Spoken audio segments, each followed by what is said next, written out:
Salam sejahtera untuk kita semua. Pelajaran Sekolah Sahabat dengan tema utama Dalam Cawan Lebur Bersama Kristus. Pelajaran ketiga, Sangkar Burung. Kamis 14 Juli, Pencobaan dengan Api. Ada seorang pemuda yang kita sebutkan namanya Alex. Dia telah tumbuh dari masa muda yang sangat bermasalah, narkoba, kekerasan, bahkan beberapa waktu di dalam penjara. Tetapi kemudian, melalui kebaikan seorang anggota gereja lokal yang mana Alex telah mencuri darinya, Alex belajar tentang Allah dan memberikan hatinya kepada Yesus. Meskipun dia masih memiliki masalah dan pergumulannya, dan meskipun elemen masa lalunya masih melekat, Alex adalah orang baru di dalam Yesus.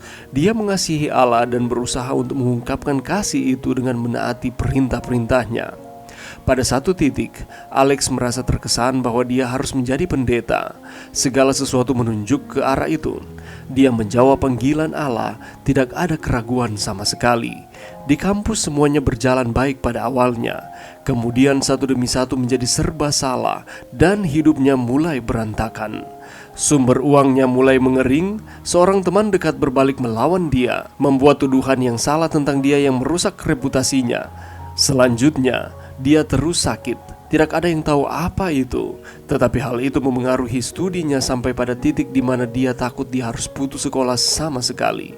Di atas semua itu, dia melawan godaan sengit dengan obat-obatan yang tersedia di masyarakat setempat. Pada satu titik, ia bahkan membunuh di daerah itu.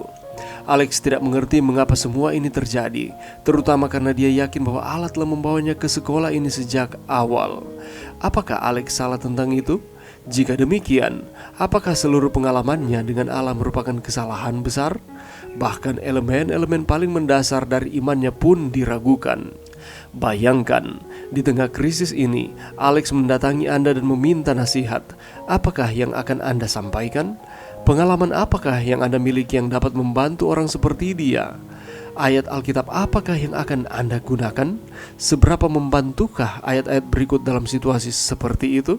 Hampir semua orang yang mengikuti Tuhan pernah mengalami krisis di mana mereka tergoda untuk meragukan pimpinan Tuhan. Yang penting dalam situasi seperti itu adalah berpegang teguh pada janji, menceritakan pimpinan Allah di masa lalu, dan berdoa untuk iman dan ketekunan. Tuhan tidak akan pernah menyerah pada kita. Pertanyaan bagi kita adalah, bagaimanakah agar kita tidak kalah melawan godaan untuk menyerah padanya? Pelajaran yang bisa kita dapatkan pada saat ini. Kalau kita membaca Yakobus 1:13-14, di sana dikatakan seperti ini. Apabila seorang dicobai, janganlah ia berkata, pencobaan ini datang dari Allah, sebab Allah tidak dapat dicobai oleh yang jahat, dan ia sendiri tidak mencobai siapapun. Tetapi tiap-tiap orang dicobai oleh keinginannya sendiri, karena ia diseret dan dipikat olehnya. Berapa banyak di antara kita ketika kita diizinkan mengalami masalah di dalam kehidupan, pencobaan datang silih berganti, dan kita mempersalahkan Tuhan? Hidup manusia penuh dengan tantangan, dan setiap orang, saudara dan saya, umumnya pernah mengalami tantangan di dalam kehidupan kita.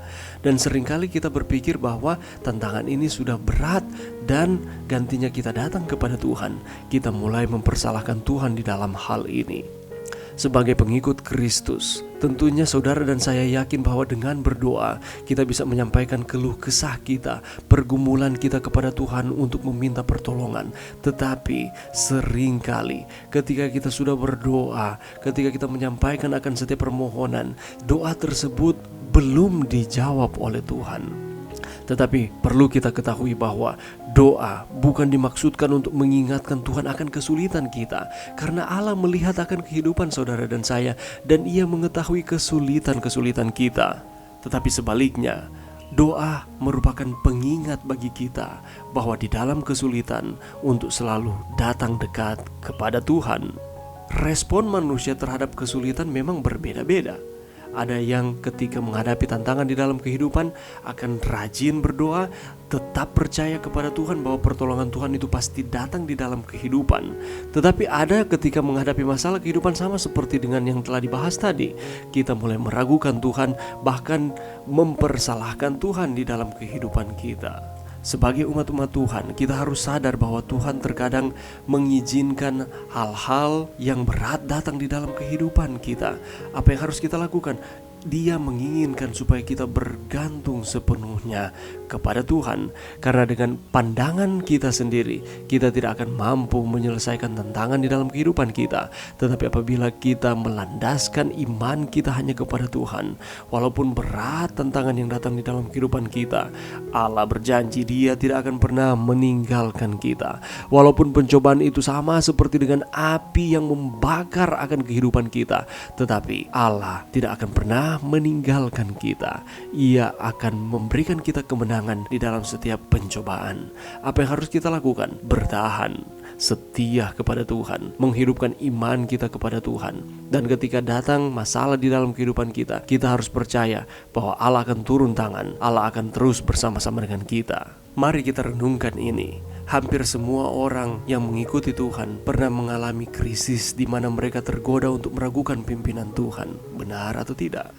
Yang penting dalam situasi seperti itu adalah apa yang harus kita lakukan: berpegang teguh pada janji, menceritakan pimpinan Allah di masa lalu, dan berdoa untuk iman dan ketekunan.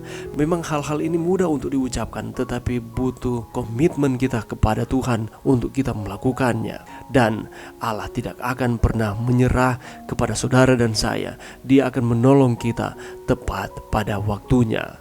Bagaimanakah agar saudara dan saya tidak akan kalah melawan godaan di dalam kehidupan dan memutuskan untuk terus menyerahkan akan kehidupan kita kepada Tuhan? Mari berdoa. Terima kasih Tuhan atas firman-Mu pada saat ini. Kami tahu Tuhan ada banyak cobaan, tantangan kehidupan di dalam kehidupan kami.